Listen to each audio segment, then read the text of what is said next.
In the earliest records related to the interpretation and phenomena of dreams, there is little doubt about the difficulty in ascribing meaning and importance. This challenge is compounded by the fact that so many of the dreams we have feel chaotic and devoid of meaning. We can see that many events, experiences, and personalities encountered during the day and throughout our lives have obvious residual influences. However, many dreams are so fantastic and otherworldly, the settings so novel and precise, the effects so numinous that we must confront the idea that we took no part in designing them, not from memory and certainly not through any conscious will. Many dream settings are entirely foreign, and we lack any sensory input that would explain them merely as disorganized fodder of the imagination and memory. The purpose of this essay is not to build out or review any critical framework for dealing with chaotic or enigmatic dreams, but rather reviewing dream phenomena across time, and especially emphasizing prophetic dreams that have a less ambiguous and more built-in meaning. Messages and visions so clear that they do not require interpretation. For these are the rare and choice examples of dream divination, or oniromancy, whether or not we have asked for them, performed rituals to attract them, or if they have come to us seemingly by their own power. And it lies in these psychic dreams that the universal divine reality may not only be experienced in a manner so unlikely in our waking state, but queried for higher knowledge and refined for repeatable precognition, clairvoyance, and afterlife investigation. The solution to the ambiguity and dangers in the obsession of meaning hunting in onirology, the scientific study of dreams, is to focus on dreams of a self-explanatory nature. A voice in the liminal state that instructs us directly may offer meaning in clear language. Visions of exact locations and specific events that are later manifested to some degree in waking life. These should not be counted among the confused quality of chaotic dreams, but can be classified as premonitory, prophetic, and precognitive. Dreams that provide answers or remedies to our proposals made while we are awake should likewise be considered. First, we must set up our discussion with an overview of dream phenomena in religious and philosophical contexts over the broad course of human history, concluding with nuanced methods, perspectives, and useful speculation regarding the esoteric nature of dreams and the realms they inhabit. In Homer's 19th book of the Odyssey, we find the famous generalization of the apparent two gates that give passage to dreams. Some dreams come from the gate of ivory, others from the gate of horns. Those from the gate of ivory are deceptive and will not come true. Those from the gate of horns do indeed turn out to foreshadow or accomplish real things. In the Odyssey, Penelope describes oniroi, or dreams, as, quote, beyond our unraveling. But one of Penelope's dreams did foretell the return of Odysseus to Ithaca and his killing of his wife's suitors. Famously in the Iliad, Zeus sends Agamemnon an evil dream designed to bait Agamemnon into believing he could take the city of Troy in haste. In Hesiod, the tribe of oniroi have a cosmological position as the offspring of Nyx, or night. In Aesop's fables, there is also a tale of the origin of false dreams, created by Zeus in the aftermath of Apollo's arrogance after the god had acquired foresight. This dual simplification of dream types can be found throughout Greek and Roman mythology. It also served Herodotus in his historical narratives of a great many rulers of nations and important figures in his histories, to demonstrate both the phenomena of prophetic dreams and those that are unreliable. Frequently, Herodotus references the dreams of kings and rulers as being influential enough to cause them to take captives, become paranoid of coups, and make protective decisions to guard against the ill result foretold by the dream. Polycrates, for instance, the tyrant of Samos in the 6th century BC, seemingly fulfilled the dream of his daughter, who saw him washed by Zeus and anointed by the sun. Yet instead of this turning out to be a favorable omen, it could only be seen to have come true when Polycrates was crucified and washed by Zeus when it rained on his corpse. Croesus, the king of Lydia, dreamed that his son would be short-lived and, quote, would die by the point of an iron weapon. On account of this vision, therefore, I hastened your marriage, and now refuse to send you on this expedition. But although Croesus takes these measures to protect his son Attis, when a wild boar begins to harass the Mysians, Attis persuades Croesus to let him hunt the beast by pointing out that boars do not carry iron weapons. And so Croesus consents and sends out Adrastus with his son as a bodyguard. When they encircled the beast and Adrastus threw his javelin, however, he, quote, missed him and struck the son of Croesus. Thus he, being wounded by the point of the lance, fulfilled the warning of the dream. Likewise, in the tale of the dream of Astyages, king of the Medes, the king attempts to thwart a dream that seemed to warn of evil coming upon his capital in the form of a river flooding the city. A river, he learns in the dream, is named Mandane, the same name as his daughter. Thus Astyages summons his wise men and magi to interpret the dream, which he has again on the next night. The interpretation was that the offspring of his daughter should rule all of Media and Persia. As a result of this interpretation, the king grew to dislike his daughter and eventually sent her away to be married to Cambyses, the Persian. A year later, Mandane has a son, and King Astyages dreams of his daughter planting a tree that grew so high it covered all of Asia. Despite the king's efforts to have the child killed, the boy becomes Cyrus the Great, founder of the Achaemenian Empire that spread across Asia, defeated the Median Empire, and became, at the time, the largest empire the world had ever known. One of the magi tasked with interpreting the king's dreams said, quote, for some of our predictions terminate in trifling results, and dreams and things like them are fulfilled by slight events. And in the end, these rather unfortunate magi were put to death after Cyrus usurped the Median throne. But Artabanus, the uncle of the Persian king Xerxes, also counseled Xerxes on the risks of interpreting dreams. Some pertain only to things thought of throughout the day, while others have something divine in them. Across the world's great body of religious texts, mythological epics, and continuous phenomena, the dream yields immense confusion and decisive prophecy. Much like Synesius attempted to do in his work on dreams, we must focus our attention on dreams passing through the Gate of Horns, particularly divine dreams that are not so enigmatical as to require the complexity of an Artemidorus or a Mesopotamian Baru to decipher, but dreams so precise they arrive with intrinsic meaning. These dreams we can deem to be self-explanatory. In the Epic of Gilgamesh, the ancient Mesopotamian epic, Enkidu has a dream where he gets to see and hear Enlil and Shamash discussing their reasons for punishing him with death, and Gilgamesh discusses his dreams to his mother, who interprets their premonitory implications. In the Assyrian dream book tablets and in dream reports from ancient Near Eastern sources, we find a series of interpretations of dreams associated with death, advice, and future rulership.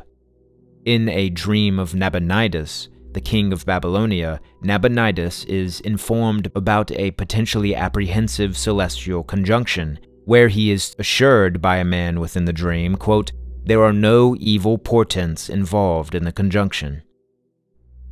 In ancient Egypt, gods appeared in dreams, along with a host of culturally significant symbols peculiar to Egyptians.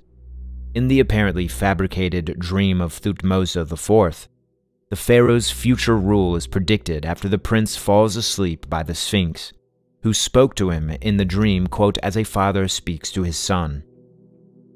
In Egypt, the Ka, or vital essence of the deceased person, was capable of interacting with the physical world and causing disturbances, as the spirits of the dead could travel back and forth from the underworld to that of the living.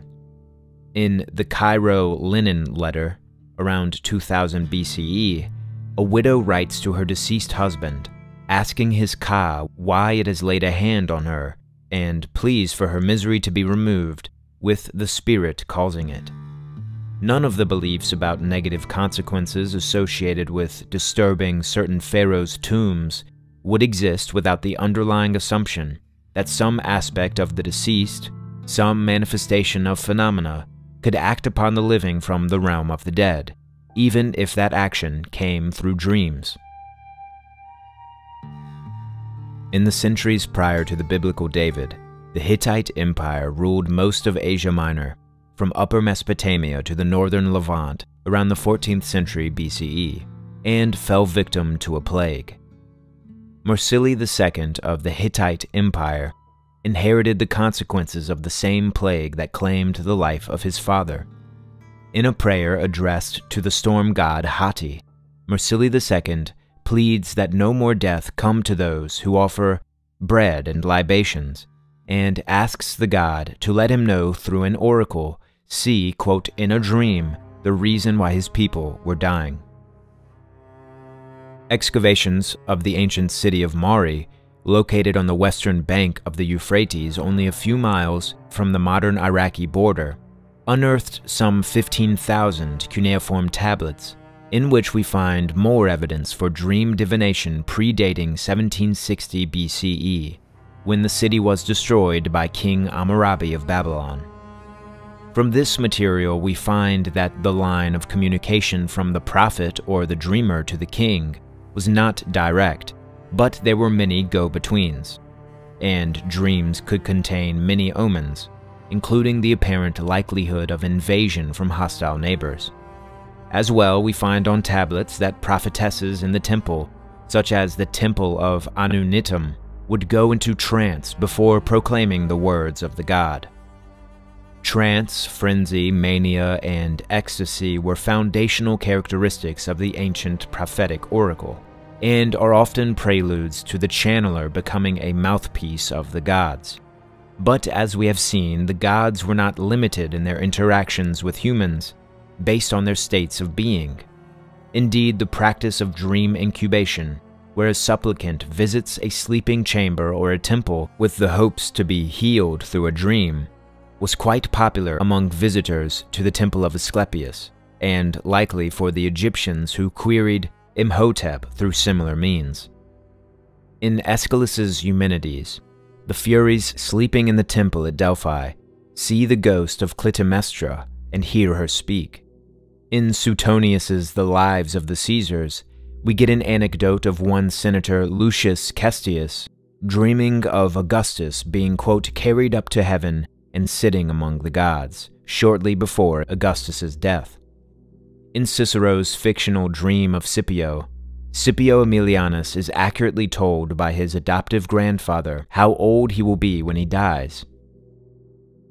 The professional dream interpreter Artemidorus wrote in his Oneirocriticon that, quote, a married woman dreamt that she went into the temple of Artemis at Ephesus, and that she ate there. She died not long afterwards, for death is the penalty when a married woman enters there. A sick person dreaming of interacting with the deceased was also indicative of coming death. Of course, ancient Chinese texts don't omit omens associated with dreams or deny the capabilities of the dead in the world of the living. In the Zhujian, written possibly in the 4th century BCE, there are prophetic dreams that featured ancestors appearing in the dream to predict future fortune, and we have a famous Confucian injunction that says to, quote, respect the ghosts and spirits and keep them at a distance. A wonderful thesis on the interpretation of dreams in ancient China, written by Roberto Keang, demonstrates the numerous accounts of ancient dreams among the Chinese, accurately predicting the year or the manner of the dreamer's death. Who will claim that these accounts are not indicative of a universal type of phenomena on the fragile basis of differences of culture, language, and geography? Are there not also Navajo oral traditions of singers whose voices are heard after they die? In the Lakota, there are the Wanagi, which roughly translates to spirit or ghost, who are said to ascend to the Milky Way after death, and could interact with the living. The 19th century Lakota holy man and Heyoka, Black Elk, recalled the prophetic dreams of Drink's water, predicting that a strange race had woven a spider's web all around the Lakota, who would kill many four-legged creatures. Black Elk, also reflecting on one of his own out-of-body experiences, describes returning to his body on a cloud, and recalled, quote, "My mother told me she had dreamed one night in her sleep that I had come back on a cloud."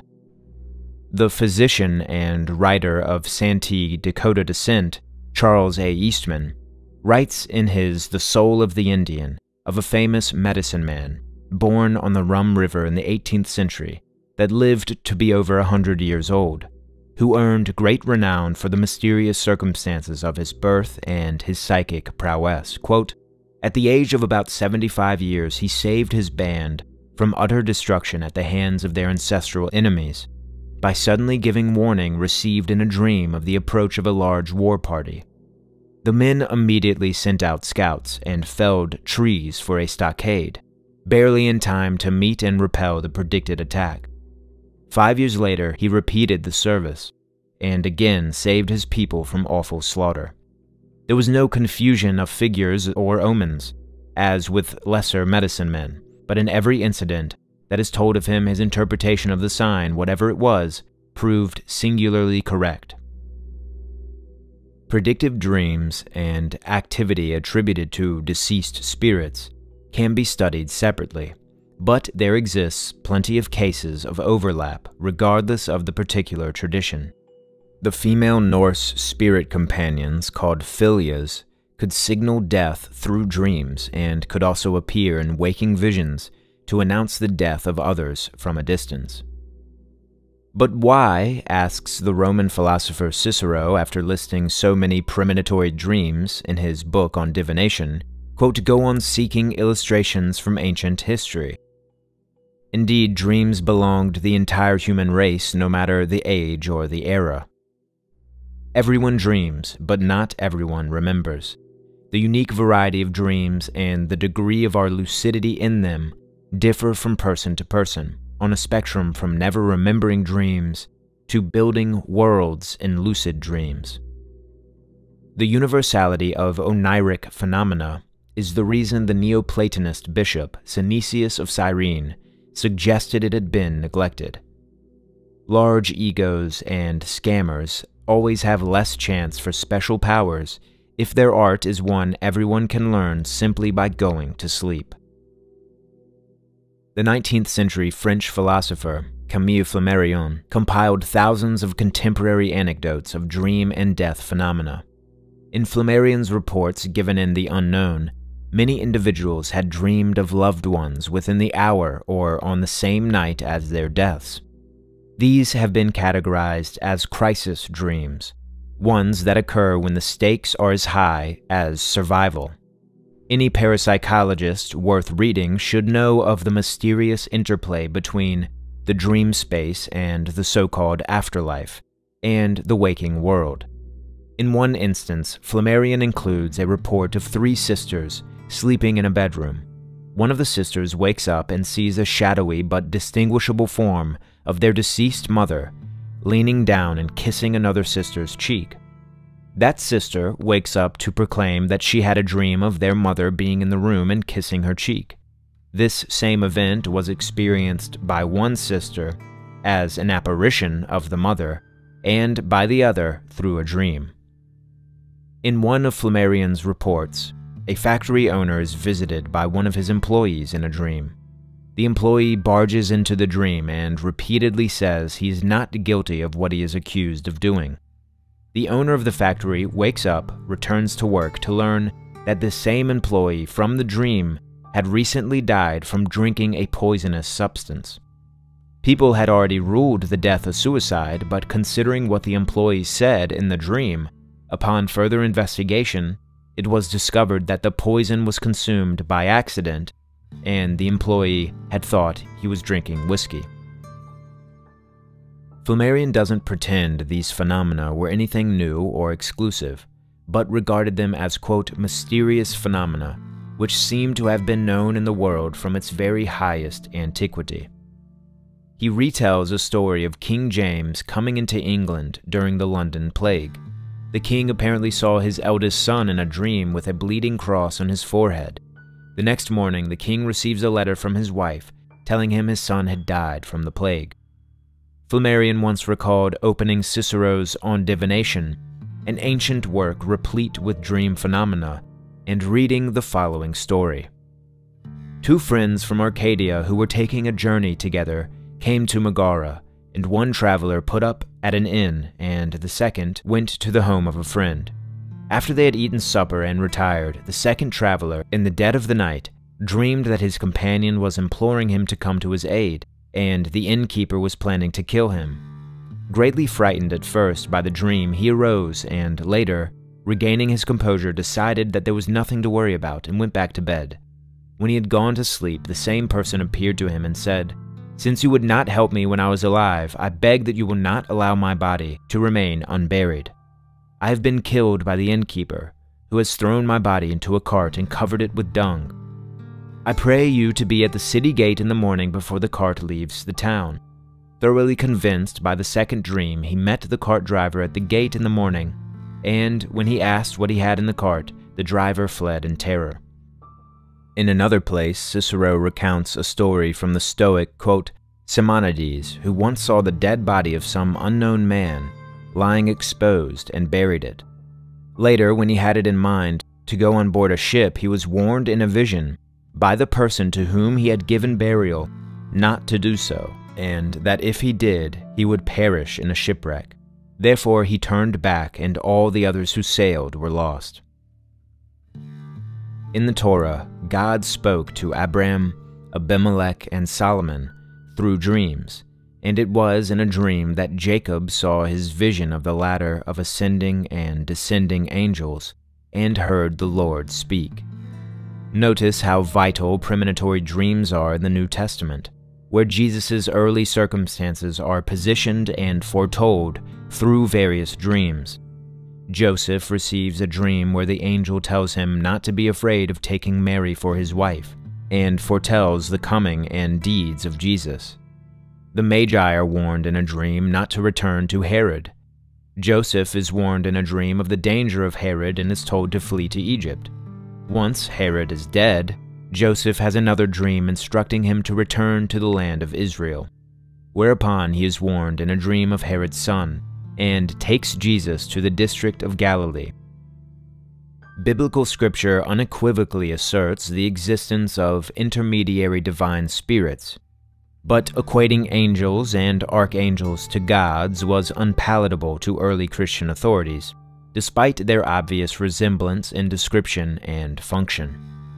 The Church did struggle with cults of the Archangel Michael in Turkey, evident also by St. Paul's warning to the Colossians about angel worship.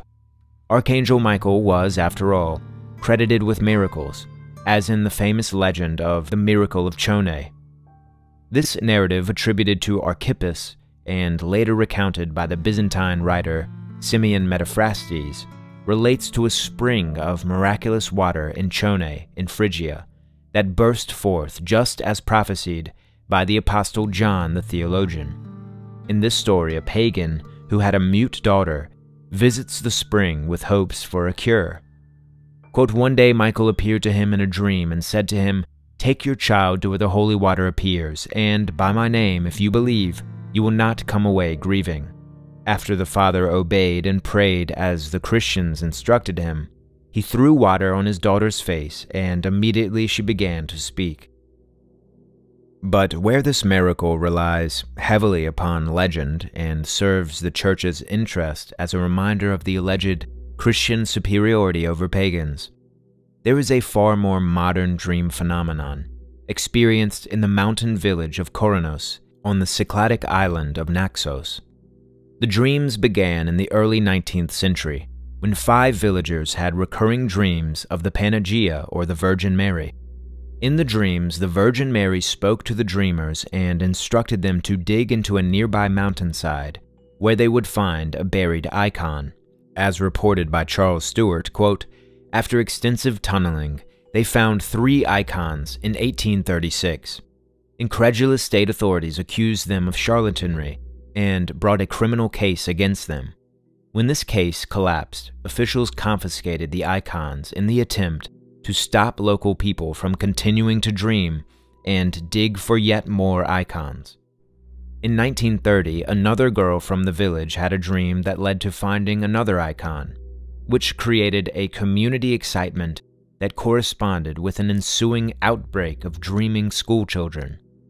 These dreams happened often during moments of increasing tension with the state, and are directly associable to the history of islanders burying icons during a period of iconoclasm and persecution.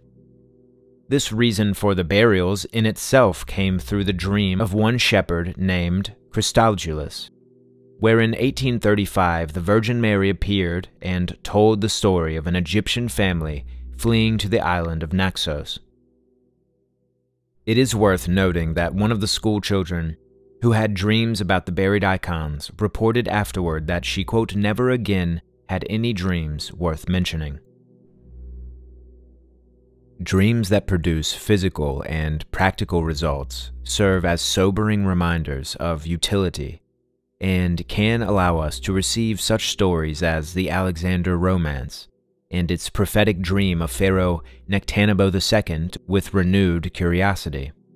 Dream divination, as reported in fictional narratives, do not arise out of a vacuous fantasy, but naturally exist in the cultural fabric of storytelling due to their firm place in the historical consciousness and living practice.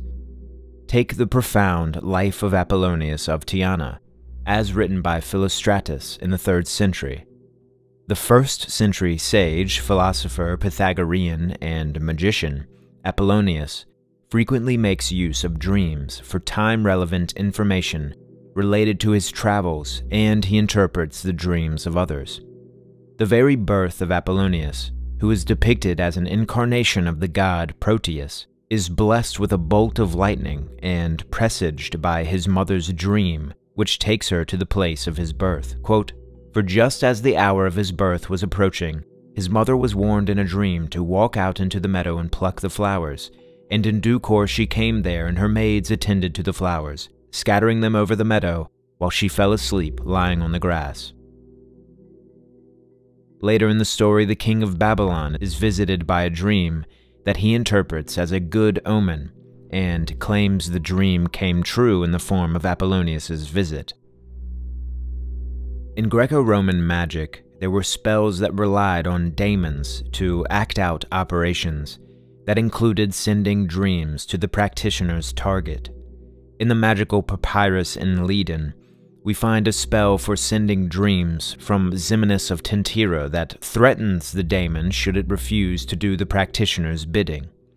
After a lengthy preparation, the spell ends with, quote, "If you do not listen to me and refuse to go to my target, I will tell the great God, and he will spear you through and chop you up, member by member, and feed your flesh to the mangy dog that lives among the dung heaps." Scholars have tried to classify 2 types of divination, at least since the time of Cicero. The first category is technical or inductive methods that involve systemization of signs and omens by observing physical objects, like extispicy or reading the liver or other entrails of animals, and astrology, lot casting, bird divination, oil divination, etc. This type requires art and artifice in order to systematize and is far more likely to attract inaccurate or irrelevant interpretations. The second type of divination is intuitive, inspired, experiential, and utilizes non-inductive methods, such as dreams, visions, and prophecy. This type of divination has been determined to be more natural, as it requires less manufacturing and faulty human effort, and relies more on the apparent divine forces sending the premonition or allowing us to divinize. We get the term divination from the Latin word divinare, to predict. For our purpose in the study of dreams, we focus on divine dreams, psychic and mystical dreams, which belong to the class of theopemptoi, or, quote, sent from the gods. And for ancient prophecies to be vindicated, they should not be made by humans, but derived from the gods. In Greek, the word prophetess means a person who speaks for someone else, thus one who is possessed or inspired, or in an ecstatic state, in the sense that ecstasis means stepping out of oneself. The oracle at Delphi therefore spoke for Apollo and was not herself relied on for divination.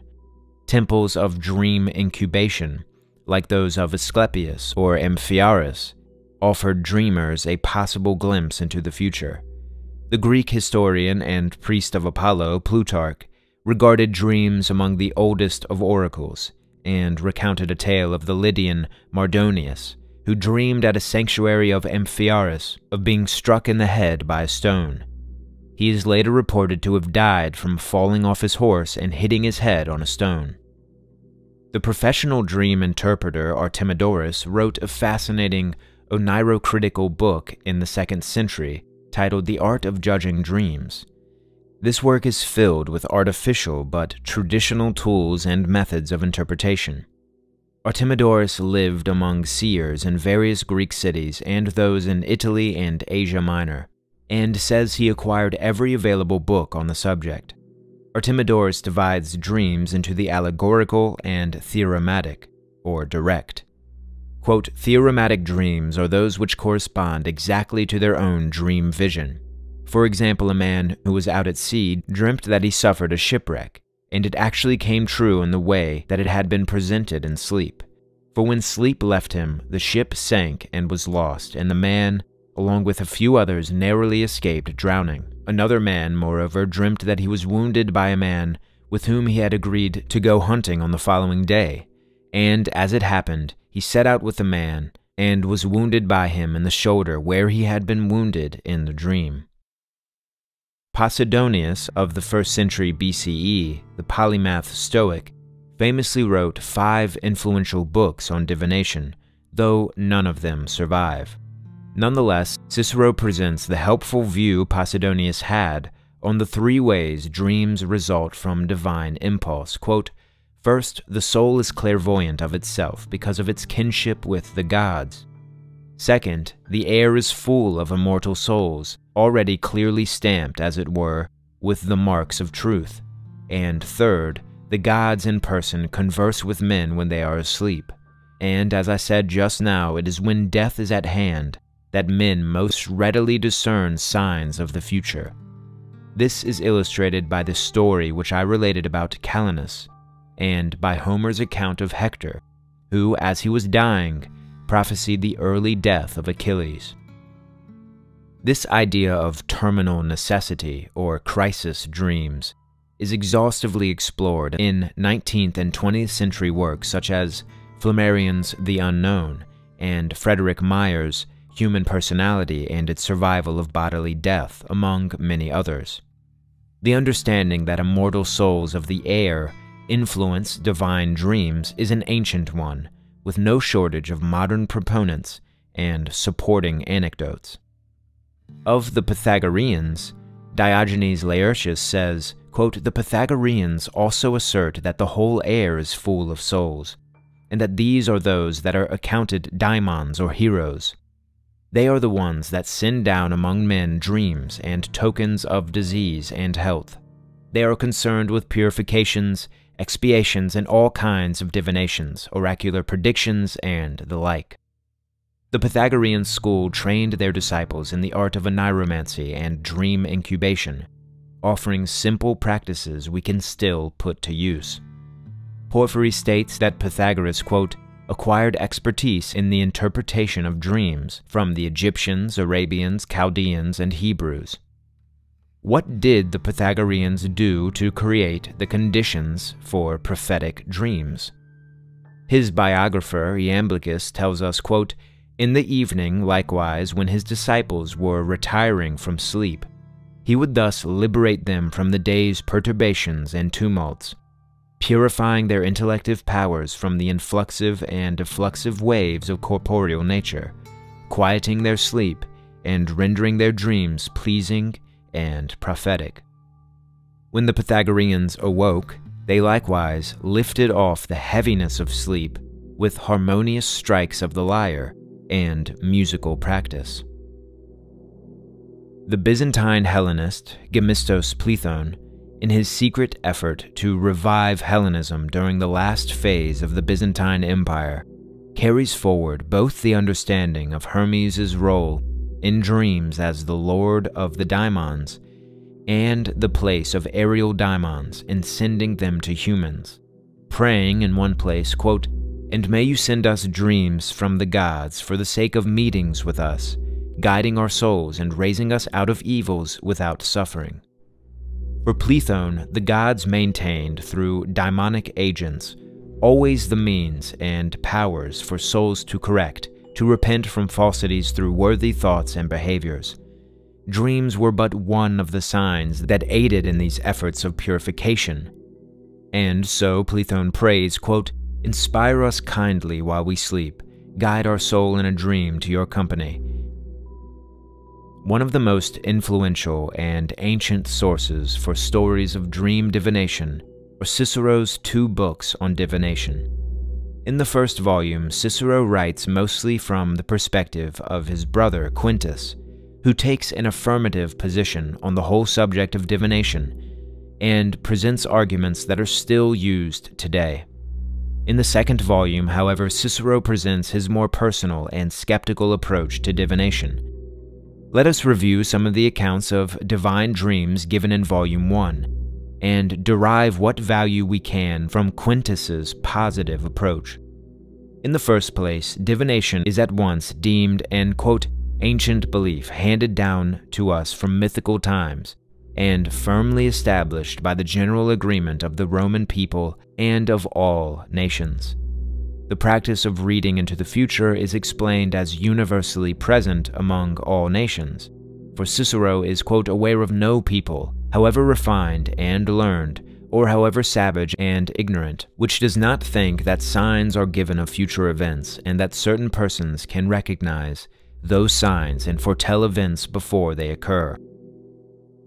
And Quintus presents continual proof of this universality in regard to divine dreams, through a myriad of examples, both ancient and contemporary. He says, quote, "I see the purgative effect of the scammony root, and I see an antidote for snakebite in the Aristolochia plant, which, by the way, derives its name from its discoverer, who learned of it in a dream. I see their power, and that is enough. Why they have it, I do not know."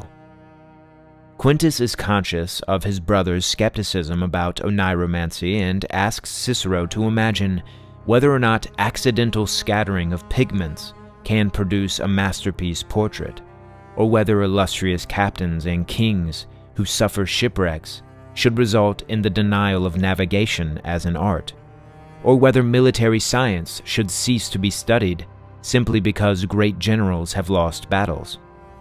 Much like divinatory dreams, every single dream does not need to predict the future in order for the phenomena of divine dreams to be recognized, utilized, and experienced.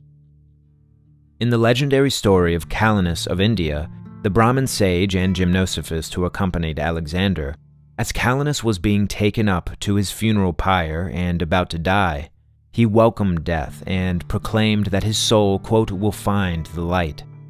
And when Alexander the Great directed Calenus to speak freely if there was anything he should like to say, Calenus thanked him and said, quote, nothing except that I shall see you very soon. A few days later, Alexander died.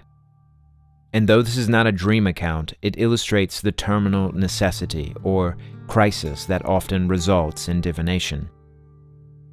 There is an account of Hannibal of Carthage, wishing to carry away one of the golden columns from Juno's temple. Quote, "But at night Juno came to him in a vision and warned him not to do so, threatening that if he did, she would cause the loss of his good eye." One Carthaginian was told in his sleep that he would be carried off to Syracuse the following day, an oracle that came true after this man was captured by Syracusans the next day following a sudden attack on the camp. Indeed, quote, "History is full of such instances, and so is everyday life." Quintus passes through more similar stories until he comes to those of the philosophers, offering the prime example when, quote, "We read in Plato that Socrates, while in prison, said in a conversation with his friend Crito, quote, 'I am to die in 3 days, for in a dream I saw a woman of rare beauty, who called me by my name, and quoted this verse from Homer, "Gladly on Phthyia's shore the 3rd day's dawn shall behold thee." And history informs us that his death occurred as he had foretold. One story given by Aristotle tells of one Eudemus, who became violently ill in Thessaly, and dreamed of a youth who told him that he would get well soon, that the death of the tyrant of Thessaly named Alexander would occur in a few days, and that Eudemus would return home in 5 years. Not only did Eudemus recover, but Alexander died within days, and 5 years later, Eudemus returned home, as it were, by dying in battle. The next story reminds us of a frequent phenomena of spirits and visions connected with physical objects, whether these be homes, particular places, or items of sacred importance. One such story tells of the Greek tragedian Sophocles, who had a dream where the god Hercules visited him and informed him of who had recently stolen a golden dish from the god's temple. Sophocles ignored the dream until it reoccurred no less than 4 times, and he finally went up to the Areopagus in Athens and named the thief. This thief not only confessed to the crime, but returned the golden dish he had stolen. Such dream phenomena connects people to their sacred places and becomes part of the living tradition, the active and natural spiritual life that often surprises us with visions, synchronicities, apparitions, and so many more categories of overlapping phenomena, even when we are not familiar with them or actively trying to experience them. No one, such as Gaius Gracchus, asks for a dream of their deceased brother to appear and tell them they will shortly die, no matter what they do to change their fate. But Gaius died nonetheless, just as Socrates died according to his dream. Plato informs us of what became a long-standing tradition in regards to inviting dream phenomena through having our irrational portions under control, neither weighing ourselves down with indulgences of food or vice or starving ourselves. Thus our dreams will be, quote, "peaceful and worthy of trust," when the thinking and reasoning portion of his soul shine forth and show itself keen and strong for dreaming. Quintus even believes it was for this reason after all, retaining one's bodily purity in order to experience prophetic dreams, that the Pythagoreans refrained from eating beans. Quote, "When therefore the soul has been withdrawn by sleep from contact with sensual ties, then does it recall the past, comprehend the present, and foresee the future." We should remember that in the first tract of the Corpus Hermeticum, when Hermes Trismegistus first begins to recount his visionary experience, he feels himself raised to a great height beyond the senses, and compares it to a similar feeling as when men are, quote, "weighed down with sleep." As it is explained by Quintus, quote, "While we sleep and the body lies as if dead, the soul is at its best, because it is then freed from the influence of the physical senses and from the worldly cares that weigh it down. And since the soul has lived from all eternity, and has had converse with numberless other souls, it sees everything that exists in nature, provided that moderation and restraint have been used in eating and in drinking, so that the soul is in a condition to watch while the body sleeps." Such is the explanation of divination by dreams. But perhaps there is no better guide to this special quality of dream than Iamblichus, who indicates the true divination of divine dreams unfolds when the gods please, and such dreams are not to be confused with human-derived dreams, or as the result of our own works. Our works, however, and the degree of our harmony with the gods, allows the soul to receive, quote, the most true plenitudes of intellections, from which it emits the true divination of divine dreams, and derives the most genuine principles of knowledge. This is in keeping with Pythagorean practice and Plato's own teaching, as we have seen, for Iamblichus also regarded divinatory dreams as, quote, sometimes true, sometimes false, and touches on more esoteric aspects of the oniric phenomena with special focus on theopemptoi. For Iamblichus took issue with the explanation of divine dreams happening when we are asleep. Rather, quote, they take place either when sleep is leaving us and we are beginning to awake, and then we hear a certain voice which concisely tells us what is to be done, or voices are heard by us between sleeping and waking, or when we are perfectly awake, and sometimes indeed an invisible and incorporeal spirit surrounds the recumbents, so as not to be perceived by the sight, but by a certain other co-sensation and intelligence. The entrance of this spirit also is accompanied with a noise, and he diffuses himself on all sides without any contact, and effects admirable works conducive to the liberation of the passions of the soul and body. But sometimes a bright and tranquil light shines forth, by which the sight of the eyes is detained, and which occasions them to become closed, though they were before open. The other senses, however, are in a vigilant state, and, in a certain respect, have a co-sensation of the light unfolded by the gods, and the recumbents hear what the gods say, and know by a consecutive perception what is then done by them. Iamblichus moves on to emphasize the variety of these dreams and their dissimilarity to merely human dreams. He includes in, quote, divine indications of these dreams the experiences of a detention or seizure of the eyes, an oppression of the head, instantaneous excitation, and perfect vigilance. In this manner, the individual knows beyond the shadow of a doubt that their experience is wholly unique and powerful, or at the very least, that what they are about to experience is profound. Iamblichus expresses that some are not familiar with what the indicators are for prophetic dreams in the liminal state, and so they confuse them with human dreams, and rarely achieve legitimate foreknowledge. But when the soul is united to the gods, divine dreams can yield, quote, the most genuine principles of knowledge. This is a staggering statement. From the Neoplatonist, every experiencer of profound visions must take seriously. Iamblichus rarely, if ever, concedes to any point of theurgy or philosophy without adding a level of nuance that modern practitioners should bow at the waist to take lessons from. Inexperienced academics without a shred of mystical praxis to inform their studies should refrain from ever reducing Iamblichus's words to flights of imagination, lest their misunderstanding be revealed. This initiate among initiates educates us further, pointing out how people are healed through dream incubation in the temple of Asclepius, how the art of medicine is, quote, obtained from sacred dreams. He remarks how Alexander's entire army was preserved, quote, in consequence of Bacchus appearing in sleep. The city Aphetis, likewise, when besieged by King Lysander, was saved through a dream sent to him by Jupiter Ammon. For afterwards he most rapidly withdrew his army from thence and immediately raised the siege. The experience and the results of these phenomena succeed in proving the psychic element of the human being, however obscure and unexplained it must continue to be. We spend perhaps a third of our lives in a dream.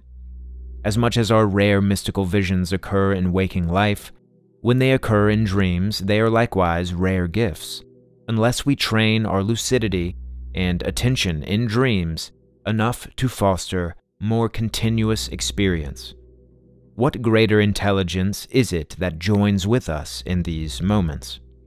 The Hellenized Jewish philosopher Philo-Judaeus wrote at least 2 books on dreams and describes a second species of divine dream as, quote, that in which our mind, being moved simultaneously with the mind of the universe, has appeared to be hurried away by itself and to be under the influence of divine impulses, so as to be rendered capable of comprehending beforehand and knowing by anticipation some of the events of the future.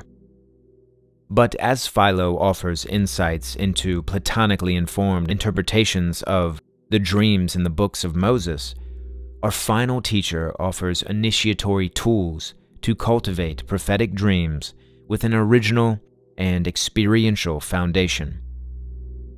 We should not be led astray and assume the error that nothing can be applied from studying these ancient accounts. The progress made in modern times related to dreams and their phenomena is slight.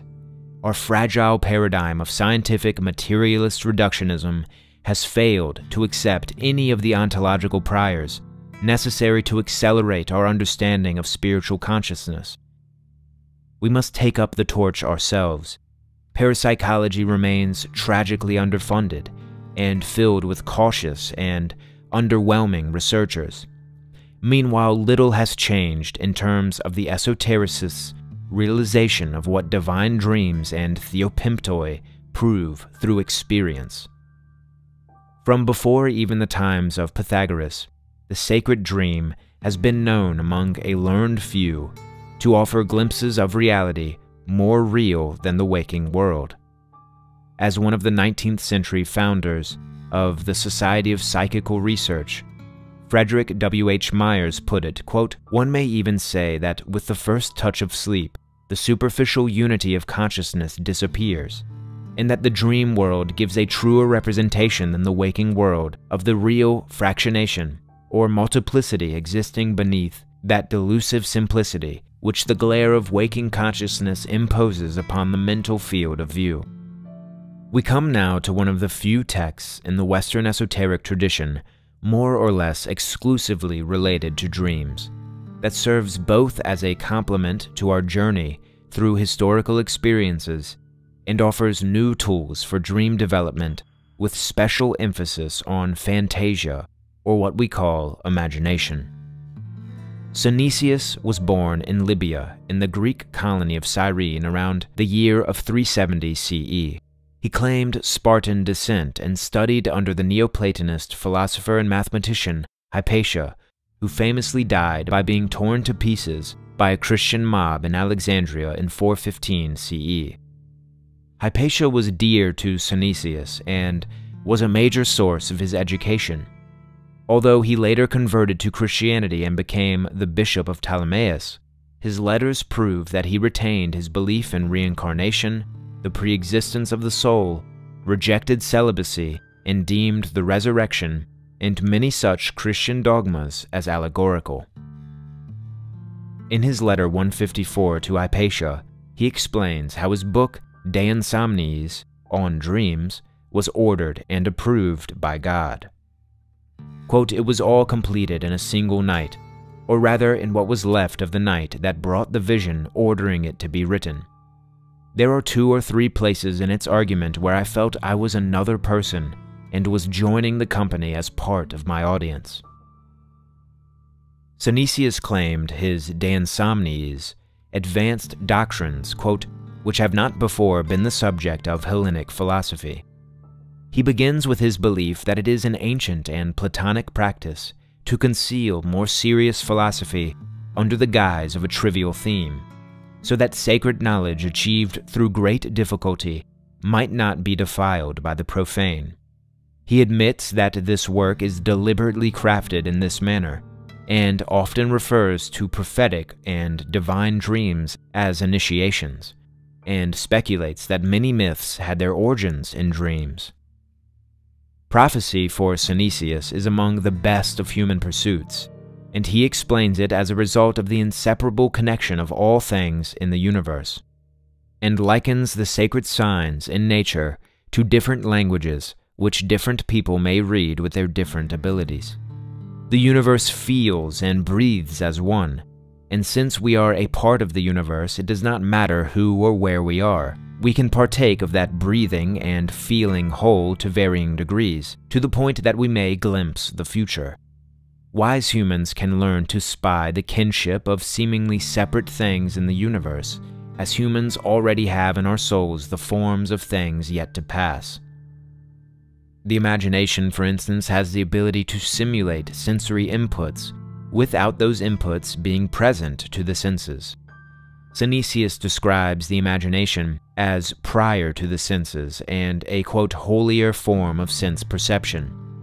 Through the higher capacity of fantasia, we can make contact with the gods who, quote, counsel us, prophesy to us, and otherwise take thought for us. This explains those cases of unliterary persons meeting the muses in their dreams and becoming skillful poets.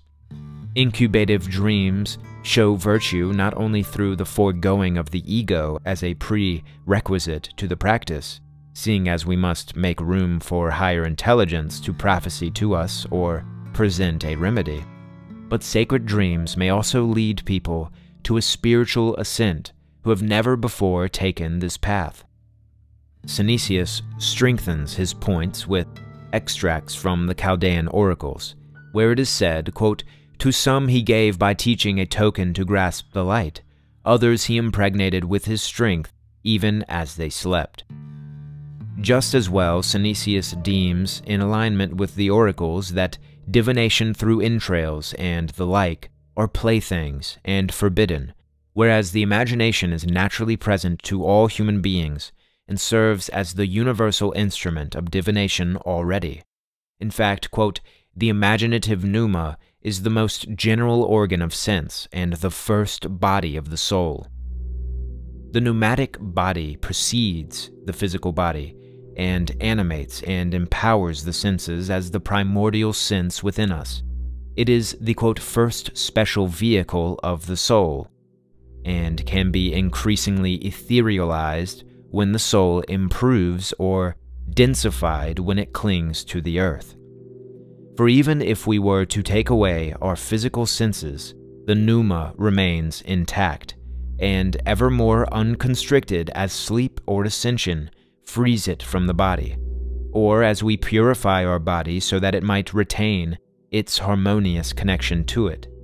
The honoring of information derived from physical senses over that of the imagination is therefore backwards. Synesius alludes rather mysteriously to secret rituals whereby the imagination might be purified and admit the god into its awareness. For the imagination can likewise become clouded and unexercised, misused due to physical impurities and mental corruption. Quote, whoever keeps his pneuma pure through a life according to nature has it ready for use, so that in this respect, too, it is the most widely available of organs. For this pneuma is conscious of the disposition of the soul, and is not in itself incapable of sharing its experience. The divine beings make contact with us through the same active pneuma that roams abroad in our dreams. Quote, the psychic pneuma, which the happy people also call the pneumatic soul, may become a god, a daimon of any kind, and a phantom. It is in this that the soul pays its penalties.